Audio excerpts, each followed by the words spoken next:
The Bliss Business Podcast, the show about empathy, connection, and consciousness in business. Today's episode is brought to you by Zero Company, your paid search, social media, and programmatic ad experts. Yeah, that's an interesting question. How did you get your accent, Alpesh? How did I get my accent? Well, I grew up in England and went to, I came to the UK when I was little from Kenya. So I was a baby when I came here, and so I've been here all my life. But I changed my accent. So I lived in a place called, if some of there are any in the audience who come from the UK, you know, a place called Leicester. And Leicester has a specific accent, like lots of regions around the US, obviously, and the UK. Yeah.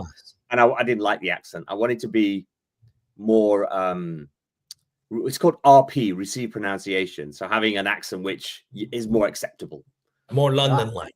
And there's the class, as I'm sure you know, in Britain, there's a class system. And if you speak in a certain way, people think you're from it. So I changed my accent so that I was more acceptable to the kind of people that I was working with in financial markets and that kind of thing. So it's kind of a thing there in the UK. I lived there for 3 years, so I'm very familiar with the whole class thing, unfortunately. Okay, well, Alpesh, you're supposed to say, I don't have the accent. You guys have the accent. There you go. I can't tell where you're from. You have accents, but I have no idea where you're from in the US. There you go. That's good. I was actually born in Switzerland, but nobody would have figured that out. All right. Well, we're not here to talk about accents, although it's a great conversation. Welcome to the Bliss Business Podcast, everywhere, where we're here to explore the future of leadership, business, and human connection. I'm Tullio. I'm stepping in for Stephen today, joined by Mike. Today's conversation is one many leaders are navigating in real time, especially today. And that is, how do we design work models that are not only flexible, but are also very human, especially in the age of AI, and ethical and sustainable? Big questions that a lot of leaders are having. And in an era such as today, where there's rapid transformation happening, traditional work models are being tested. Some of them no longer serve us. So there's a rise for more remote work, decentralized teams, and a very tech-enabled collaboration that opens the door to rethink how, where, and why we work. So that's the conversation we're going to have today. And I'd like Mike to please introduce our guest. Looking forward to having this chat. Thanks for joining us, everyone. Yeah, it's going to be a great conversation. Thank you so much, Tullio. So today we're honored by having Alpesh Doshi. He's the founder of Kendra Labs, which is a data and a generative AI platform company that's focused on transforming organizations as an AI-first business. Alpesh as well has been a recognized voice in the world of emerging technologies, AI ethics, which we know is a very hot topic in these days, and organizational design. And his work is at really the intersection of digital transformation and human potential. It's really helping to shape what the future of work could look like, which we know our guests are very interested in, and they will want to hear more about this through the show. So Alpesh, thank you so much for being here. Welcome to the show. Thank you for having me. And so maybe we just to kind of kick things off, maybe an easy question. Tell us a little bit about your journey, and for example, maybe weave into that how you would describe the big shift that's happening today in work models. I've been around a while. I've worked in tech for 25 plus years. I've worked across different industries in financial services, in insurance and in media. So I've worked in many industries. And earlier in my career, you would, asking me earlier about accents, you'd have to dress in a suit.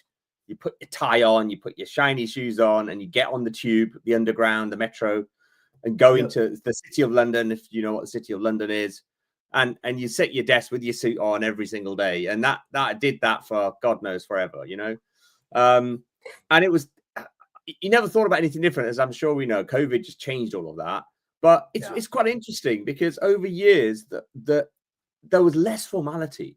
Over the last 20 years, it's got less in the city, in the financial markets, and actually in generally in business. the work environment, the way you dress, the way you communicate has actually become less formal than it used to be. It used to be very formal, and it's changed a lot in the last 20, 25 years. And I'm one of these innovators. When I started my first business in the early 2000s, I worked remotely. I didn't have an office. I didn't want an office. Actually, in 2001, 2002, I didn't want an office, and I never had an office. And it's interesting because people always look strangely. It's like, you don't have an office. You had to have an address to say you had an office, even though you never went to it. It's just an address. And it's interesting because people didn't think you were a professional if you didn't have an office or you didn't have an office address.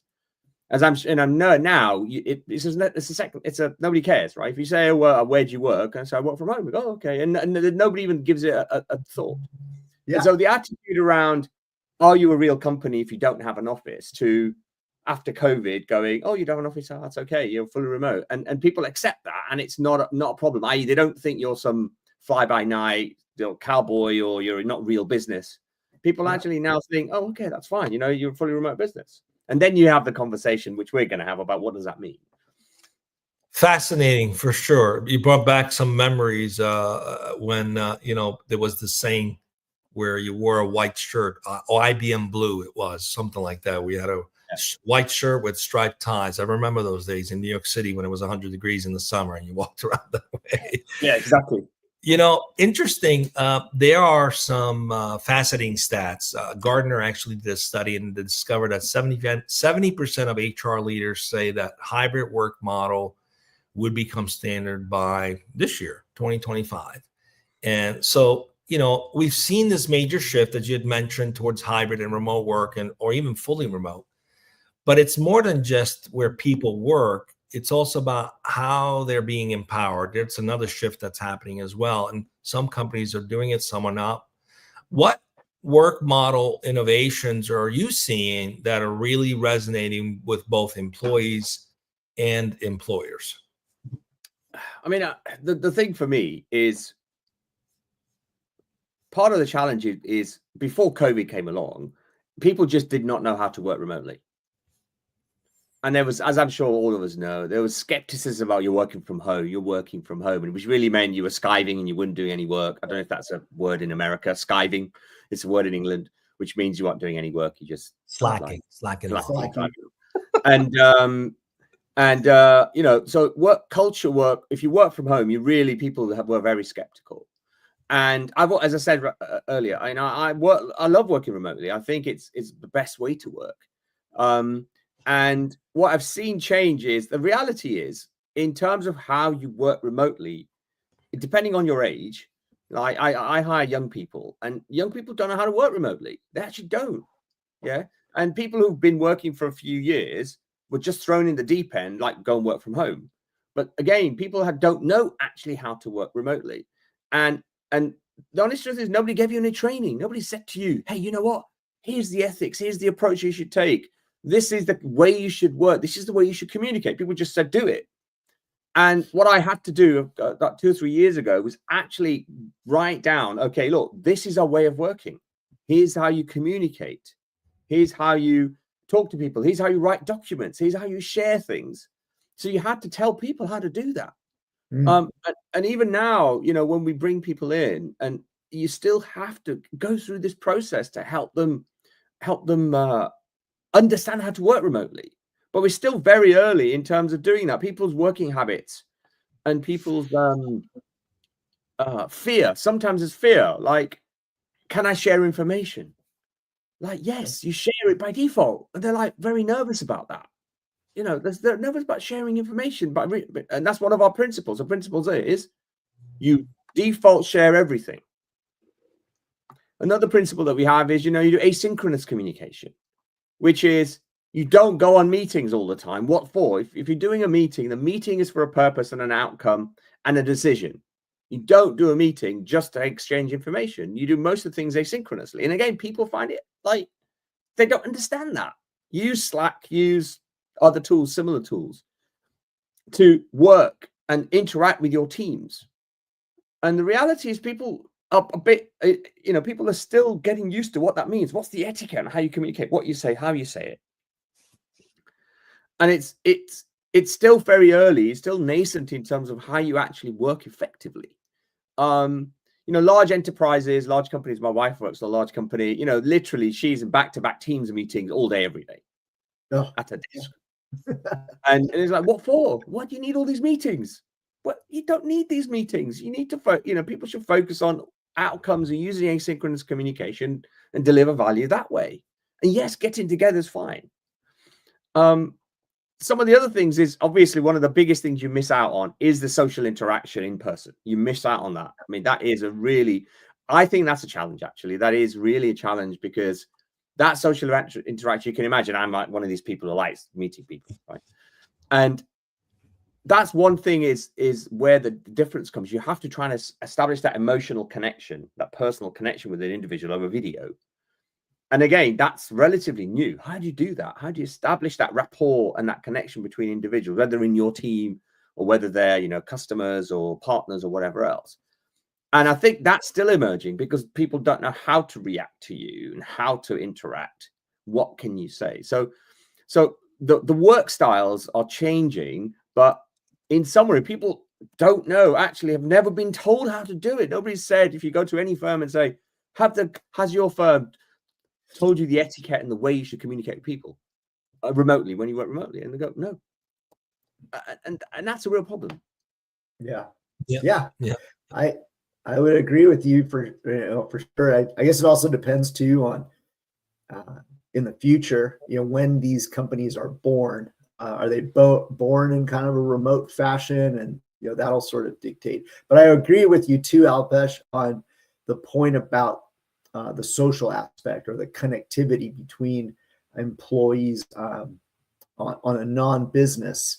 In fact, Tullio has been instrumental in organizing OKRs, right, objectives and key results. And we're getting ready for the next quarter, and we had like a list of 15 things that we were all kind of looking at, and we had our whole team vote. And number 4 on the list was having more fun together as individuals. And it just is an indicator, I think, to what you're saying, that people do miss sort of just the social, interaction that happens in a place of work. So and the thing there's another the interesting thing topic. that was voted the most was the in-person aspect of that. Yeah, was like, exactly, right. Games on Slack. I want to actually be with people in person. I was like, wow, this company spoken pretty loudly about this. Yes, and you have to do it. I think it is actually quite important to do that. Yeah. If you have a global remote workforce, which I do, and I have people everywhere, including in India and the UK and Europe, it's really hard to do, but you've got to do it somehow. You've got to do that, figure out how you can do that, because it really makes a difference in not just me meeting the team, but it's all the teams meeting each other and building relationships and rapport and personal connections. Yeah, being in person. There's another topic that comes up pretty often when we talk about this remote work, and that has to do with accountability. And we know that individuals want more autonomy. In fact, there's a statistic that we found in prep for this show that talked about, in the state of remote work today, 98% of people want to work remotely, right? At least some of the time in their life. And then it brings up the question of autonomy, or of accountability. So everyone wants this autonomy, but we still have to be somewhat accountable. So Alpesh, what's the right balance between that freedom and autonomy and accountability, would you say, in some of these future work models? I think, so for me, you've got to treat people as adults. And a lot of firms don't treat people as adults. Accountability is really important, but for me, it's about outcome focused. It's got to be outcome focused. You're part of a team. You have your role to do. You have a bunch of outcomes you have to deliver, and your team is relying on you, and other teams are relying on each other, individuals relying on each other. And if you're outcome focused about, okay, my job is to do X and deliver X for the rest of the team, and you're part of a team doing that. For me, if if you can be really clear on outcomes and help people drive toward those outcomes, and the individuals are accountable for those outcomes, then for me, that's how it should work. But it's hard. I'm not going to say it's easy, because when you're young and you're starting out, you have no idea about this, really, right? Even if you work for 2 or 3 years, even if you haven't been given the autonomy to decide things for yourself, doing that is actually quite hard. So you have to develop clear boundaries. You have to develop tools and metrics, feedback, interactions that help people understand how to be accountable, how to be outcome focused, because they don't know.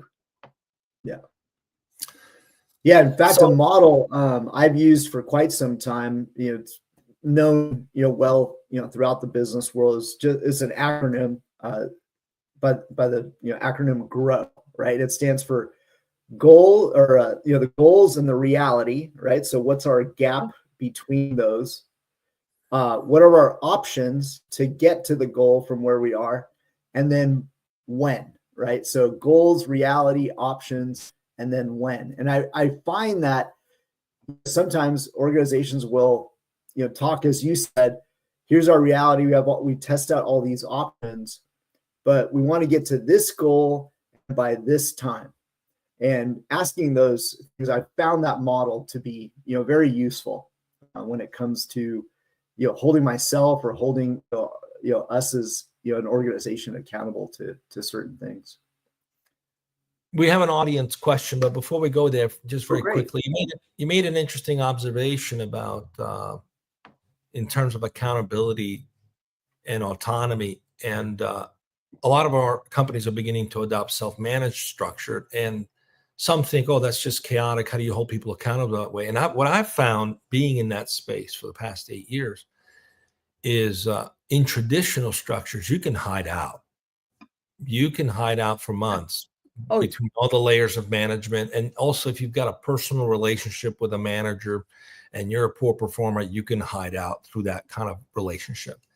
Whereas in self-managed teams, you can't, because the teams hold each other accountable. Absolutely. You don't want to let your team down. There's a higher level, higher standard of accountability. So the opposite happens. And so the big question often comes up, and I think this is very appropriate from our audience and on LinkedIn.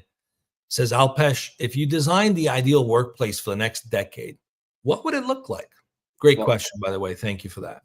So physical workspace, didn't really say whether it's a physical workspace or a non-workspace. I think in general, like structure-wise, what would that look like? Maybe it is a physical or non-physical. Yeah, I mean, the thing for me, it will, it's remote, but also providing the ability for anybody in the team to go to an office space where they can interact with either other team members or just other people, because it is quite isolating. Some people feel isolated being at home all the time. They just feel like that. So I think it will be I don't want to call it hybrid work. I don't know what the phrase it would be, but it will be you work where you feel comfortable. And you can change your workplace every day. You can go into an office which is shared, and you can decide when you work and how you work. And for me, one of the important things for me is not about number of hours. So if you wanted to come in at 12 noon and stay for 3 hours and do the work, that's fine. For me, it's not about you come in at 9, leave at 5 or anything like that. So firstly, it'll be people can work where they feel comfortable. They can go into an office and interact. There's no working time. So there's no like you work 9 to 5. I have people who work for me. I don't say to them what hours are you working. It's like, here's the outcome. If you want to sit on the beach in Barbados and work from 9 p.m. to 3 in the morning, that's up to you. I don't care where you do your work, as long as you're productive, you feel comfortable, and you contribute. So for me, the future, I think that future is there, but the reality is, to be honest, it doesn't suit everybody. That's the challenge. It depends on your personality. It depends on the individual themselves or what works for them. I've met people who literally will prefer working in an office at a desk, and they just want to do that because they want to separate home life and work life. Well, that's fine if that's what they want to do. But there's some people like me. I am happy to sit at my desk every day, all day, and work. I don't do that, but because I'm out and about meeting customers and things most of the time. But the reality is that I think giving responsibility to the individual to decide how they want to work, making sure the environments around them are what they like to do. And obviously people are variable. Some people want to work 4 days in the office and some people don't. You let them decide what they do. As long as they deliver the outcome, as long as they deliver the work, for me, that's where it's gonna, that's for me was the ideal workplace. Yeah. Love it. And I think that answers this other question we got from Martha. Traditional work structures relied heavily on measuring hours and output in self-management or hybrid teams. What are the new meaningful metrics for productivity and success? Thank you. I think you've mentioned that. It's really produce your outcomes, as long as and you value. mentioned OKRs. You mentioned OKRs. So OKRs are great. Yeah. Yeah. They can be very restrictive and pressured. Yeah. We've modified ours though. Right. Ours don't have owners. They have champions and teams that work on them. So it's team-based OKRs are better than individual OKRs because the team-based individual-based OKRs start getting contentious because they say, well, you didn't do this and I didn't do this, and it becomes a problem. Yeah, I don't like them. It's micromanagement. Yeah, 100%. So another hot topic these days as well, Alpesh, is when it comes to ethics. Certainly, there's a lot of discussion around that, when it comes to technology and AI. There was an interesting statistic that we noticed that was recently shared. When it comes to employees deciding which organizations they're going to work for, up to 73% of employees expect today that their employer is going to take some kind of stand on a societal issue or an ethical issue. And certainly that's, it includes when it comes to technology. In fact, Deloitte mentioned this particular finding. So in light of that, how can companies embed ethical decision-making, would you say, into their innovation process? And, what are the risks perhaps of not doing something like that? It's an interesting question. Great question. Yeah. I mean, for me, it's about building a culture in a business. Now, the whole remote thing, it's hard to build culture in a way, how do you do that, right? Culture.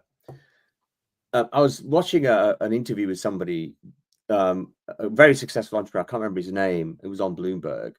And he was basically saying, culture eats strategy for breakfast is what somebody said. I don't know who said it, but somebody said that. But I think Stephen Covey. That culture comes from a founder, actually, and the senior management team. Yeah. And it's a way that they communicate, way that they talk about it. And you hope that other people buy into that culture and ethics and the way you think, the principles that you have. I have to be honest, those kind of principles outside the work environment, I'm a bit wary about. I am wary about them. Like, I don't know, let's talk about the current state of the US and what things are going on there. That people have an opinion and companies are reacting because of it. Like, people aren't buying US things, because of that. Germans have stopped. Sales of Tesla cars in Germany has fallen 40%. So this is happening. But for me, those are more personal things that actually are not related to work. So there are some ethical things you do at work, which is fairness, equality, treating people with respect. Those kind of things, for me, ethical are fantastic. But things like political stuff, that's your own personal thing. If you want to talk about politics to your colleagues, that's up to you. But for me, I like to keep those things separate, honestly, because I know from, I won't name names in terms of companies. I know companies in the UK where there's things like LBGT stuff and having lots of events and other things about that. Now, look, people can be who they want to be. I have no problem with that. But then when you start bringing this into a company, it starts getting very, what's the word? Not tenuous, but dangerous for me. Yeah, it's a challenge. I just don't like it. This is nothing to do with work. What your sexuality is, what your politics are nothing to do with work. Right. Yeah, I think when we think of culture, it's more along the lines of the employees define it through collective input. what the collective values are, what they care about, what is the purpose of the company itself. But you're right, when you bring in those external elements, and especially if it's top down, now everything is being shaped about one person's view. That's not going to make everybody else. Yeah, I'm just not a fan. Yeah. And I know it's a challenge. It's a challenge, but to a lot of organizations, at least in many of the ones I've been with that are self-managed, the culture of the organization, which is one about autonomy and supporting each other and working as a team, it's been the glue that's held everything together. But we're now moving into a very digital first world, and that glue is kind of wearing thin in many companies. So what's your take on maintaining or even building a strong cohesion? Let's not call it culture, call it cohesion, especially in a decentralized environment, because remote work is part of a decentralized environment. What do you think are the challenges there and the opportunities there to maintain that cohesion in a world where people are interacting more with the machine day to day than actual individuals? For me, communication is a really, really big part. How you communicate with people, how you interact with people, whether it's digitally or like on video like this or in person, obviously. I think communication is a really, really big factor. And building those communication channels, those informal and formal ones, those synchronous and asynchronous channels that you communicate with people, for me is a really, really key pillar on making these things successful. And they're hard things to do because the etiquette around this way of working is so different. And I hope we're going to talk a little bit about, when you introduced me, you said AI first. So this is a whole new shift of how people are going to work that's coming. AI first is going to change every business, every department, every interaction is going to change. So we've got a whole new universe of things starting. And so a lot of the things we'll be talking about may go out the window because of that. So we can certainly talk about that. I was going to ask you, earlier when it came to the ethics part, weaving in the topic of AI, but yeah, we can absolutely talk about AI first. Where would you like to, start that conversation? Look, we're working on AI first. So what we see happening, and this is what we're doing, what we're doing. Yeah. Every company, every business, everywhere you work, the business model, how you interact, how you produce output, all of that is going to be AI driven over the next few years. Everything. So it's interesting because, the stigma's sort of gone around ChatGPT and using AI to write stuff and write documents. That's sort of gone, but there's a bit of it still there. There's a lot of fear factor, actually, interestingly. People of fear is really weird. People are afraid of using that technology because if they use it, then they'll make themselves redundant. It's really bizarre. It's like, I'm not using it because I'm gonna, and I can give you a real example. I was talking to a chap. I'm gonna increase my productivity like 10x, but that will result in my redundancy. Okay, that's really smart. This is it. Honestly, that makes sense. People think that. So they and intentionally they don't want to use it. I was talking to somebody who runs a company and he has 35 people. And I said to him, and these are developers, these are software engineers. And I said to him, for the size of company he is, I said, look, you have too many software engineers. You need to get rid of half of them. And I said, did you talk to them about using AI to write code?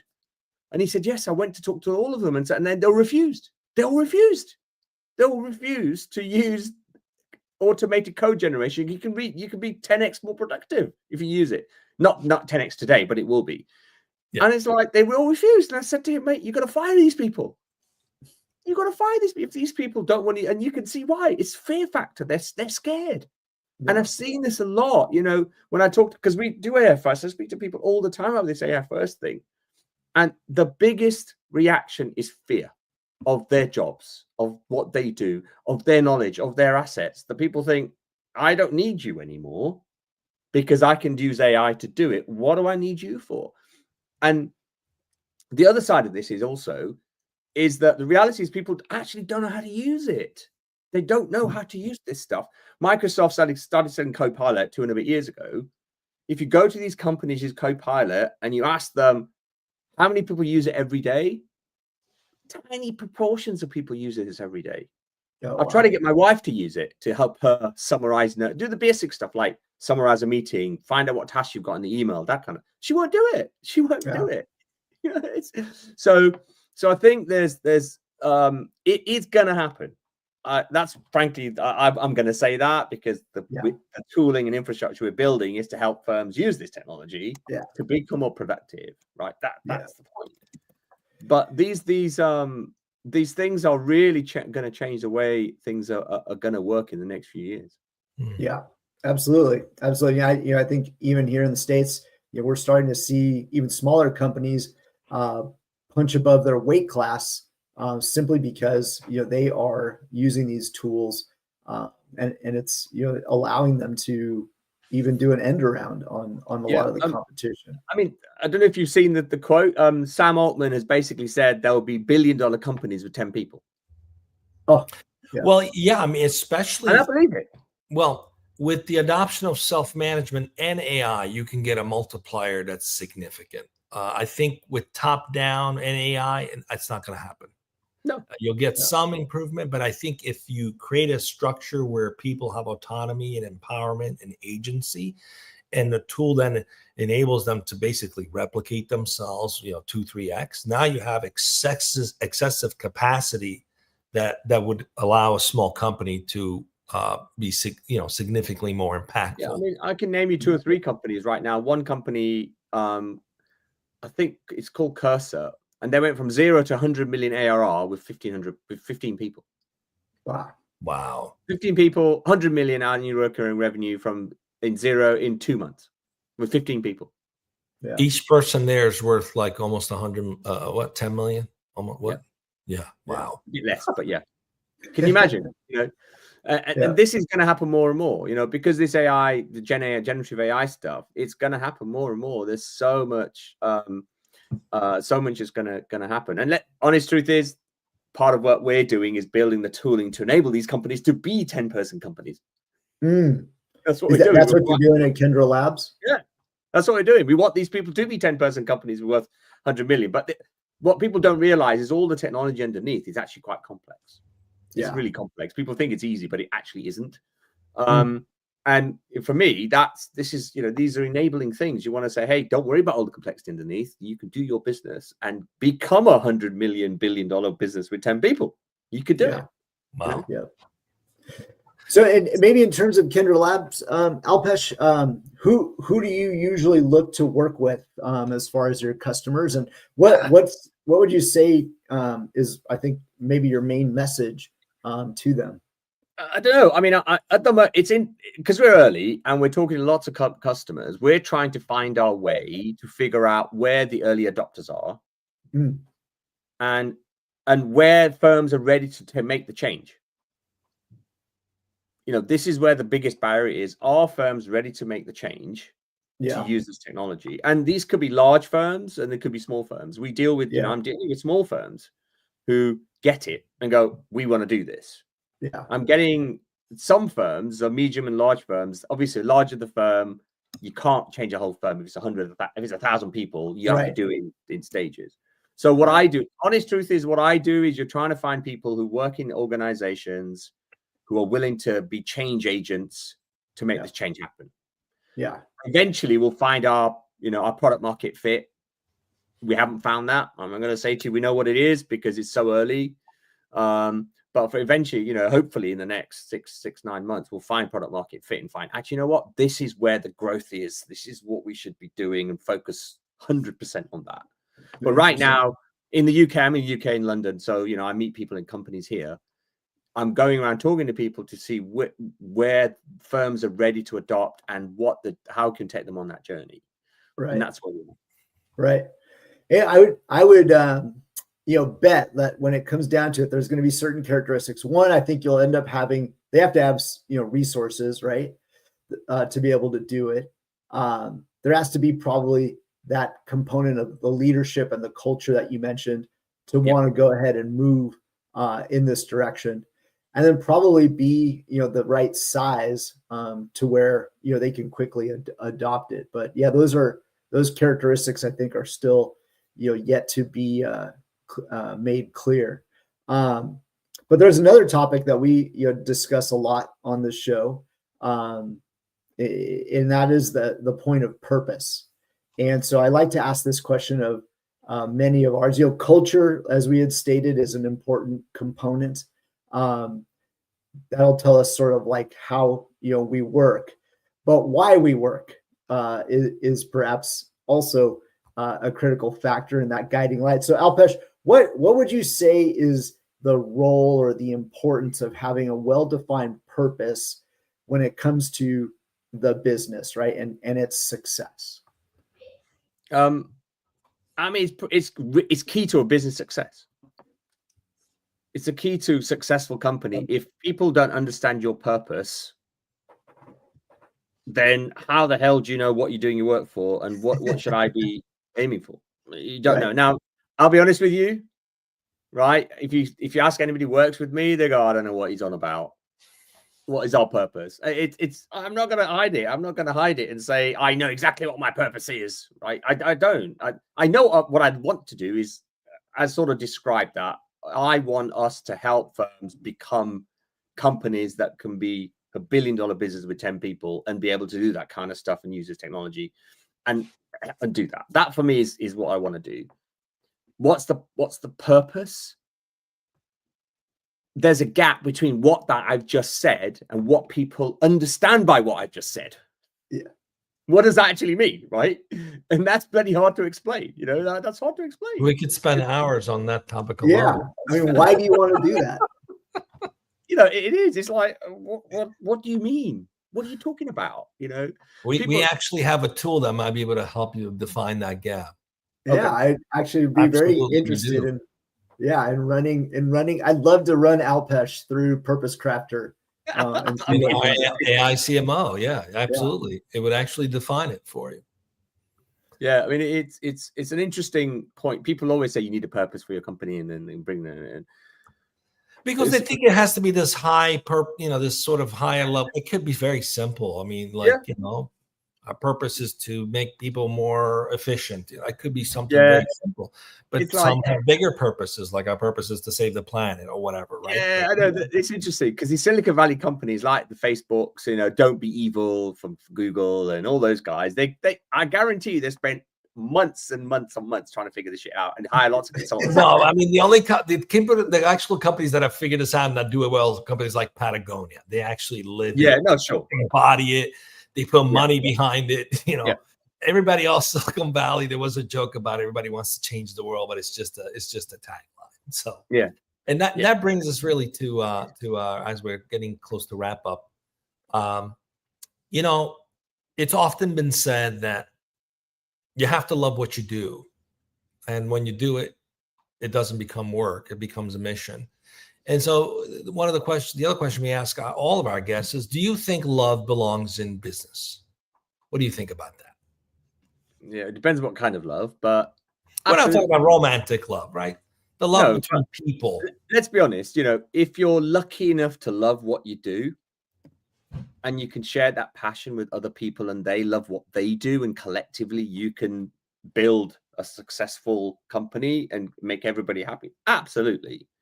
If you're lucky enough, because there are so many people out there, frankly, don't have the luxury of loving what they do. Or they're not happy in the job and they're stuck in a job or whatever, and they can't really do their passion. So for me, it's collectively, as an individual, as a company, what we're doing, you want everybody to love what they do. And if they don't love what they do and they're collectively you're not delivering success, then honestly, that individual should go somewhere else, because that's not, for me, I don't want people to work with us unless they love what they do and they love the passion of the business and they want to help drive the mission of the company. Because you want people to be happy. And happiness is different for different people. Happiness could be, I want to be able to pick my kids up from school every day. Well, that's fine. I'm one of these people to say, if that's what you want to do, that's fine with me. I'm not going to say to you, you have to be sitting at your desk, making sure you do the work. For me, no, that for me is happiness. For me is people having more control over their lives and being able to work, but also live their lives and do what they love and do what they're passionate about. And hopefully all of that together is valuable to the business that they're working for. See, I think you just defined your company's purpose right there, right on the spot. It happened right here on the Bliss Business Well, there we Podcast. are. I'll have to read the transcript, copy and paste it, and then We'll send you the clip so you can. There you go. There you go. Well, Alpesh, thank you so much. It's been a super insightful discussion. I can't believe we've already been talking for 40 minutes. The time has just absolutely flown by. Your work is that we get to see is definitely a powerful example of how innovation and humanity can coexist today, particularly in the work models that we're seeing and that will be that will come about in the future. Where could our audience learn a little bit more about you? Where should they go? I mean, it's interesting. Just type my name in on the web. You'll find me. There are two up where it depends on where you obviously, when you do so Google, you'll find, depends on where you are and what you get in your search results, but you'll probably find me and they'll probably find somebody else with my name, or I have his name, who's a gynecologist in London. So to that, I'm on Twitter at Alpesh Doshi. I'm obviously on LinkedIn. But when you connect, I love to connect to people. It's always say where you connected. Don't just send a LinkedIn request, because I delete them. It's so annoying because people just say, I want to connect to you. Like, well, okay. For what? How? Why? How do I know you? So always say you heard me on the Bliss podcast. I'm interested in a topic. And for me, that's most important. Don't just do click. Follow me on Twitter, follow me on LinkedIn. Look at my podcast. I have a podcast I haven't told you guys. It's called The Innovation Briefing. Not very active at the moment, but I've done some really great podcasts. Have a look at that. And as it says at the bottom, kendralabs.com as well. Excellent. Beautiful. And so for the leaders too that are listening on the show, or will consume this content later as well, Alpesh, as they want to start moving towards more innovative, human-centric work models, what would you say is the very first step for them? It's the thing you guys will be talking about, right? Establish your vision, establish your purpose. Where do you want to go? The interesting thing is your mission has to change. With this AI first approach, actually you have to rethink what your business is doing. So defining that in a different way, taking account of what does AI first mean. Because let's be honest, right? When I say AI first, it means something to me. I'm sure both of you, when you say it, you understand it differently, because there's no real definition of what that actually means. Yeah. So try and understand what this AI first principle means and AI native means, and think about how your business is going to look in the future with that approach. And for me, that's understanding that first.